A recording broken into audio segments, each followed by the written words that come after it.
دومره عظیمه میاشت چې الله د خپلو بندګانو ته د جنت دروازې هم کولاو کړي چې زما دروازې تاسو ته ګورې کولاو دي جنت ستاسو په انتظار دی راشئ حاصلې کړئ ځان له رمضان المبارک کې حلال خوراکونه چې هغه عادي خوراکونه دي هغه په تا باندې بندېږي او د الله د وجې نه د الله د حکم د وجې نه ته د سحر نوانه تر بیګا پورې اقا عادي خوراکونه په ځان باندې بندې دا تا ته سبق کو د دې خبرې چې کومه ګناه چې همیشه په تا باندې حرامه ده هغه په نورو میاشتو کې په ځان باندې حرام وګڼه او دا څنګه کېدلی شي چې یو سړی په رمضان کې عادتي خوراکونه چې نور کله حلال دي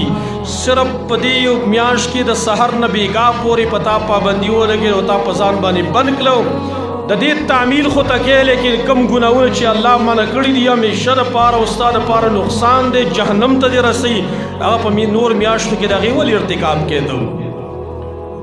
میاشت رمضان هغه میاشت ده چې نبی صلی الله علیه وسلم فرمایي من صام رمضان ایمانا واحتسابا غفر له ما تقدم من ذنبه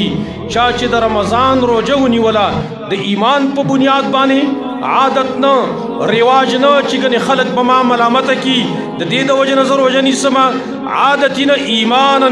د ایمان په بنیاد باندې ایمان باعث دی په ده باندې واحتسابا مقصد پکې طلب د ثواب حاصلول دي رب کائنات ته اجر راکړي جنت ته راکړي غفر له ما تقدم من ذنبه الله به تیر ګناهونه ته معاف کړي رمضان میاشت هغه میاشت ده چې نبی صلی الله علیه وسلم فرمایي اذا كانت اول ليله رمضان کله چې اوله شپه د رمضان شي روایت کې داسې اذا كانت اول ليله من رمضان کله چې اوله شپه د رمضان شي صفدت الشياطين شیاطین وتړلی شي ومردت الجن سرکشه پیریان وتړلی شي وغلقت ابواب النار د جهنم دروازې مکمل بندې شي فلم یفتح منها باب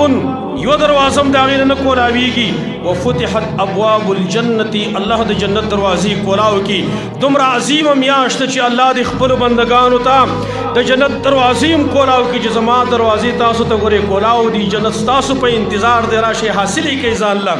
فلم یغلق منها باب یو دروازه هم د هغې نه بندېږي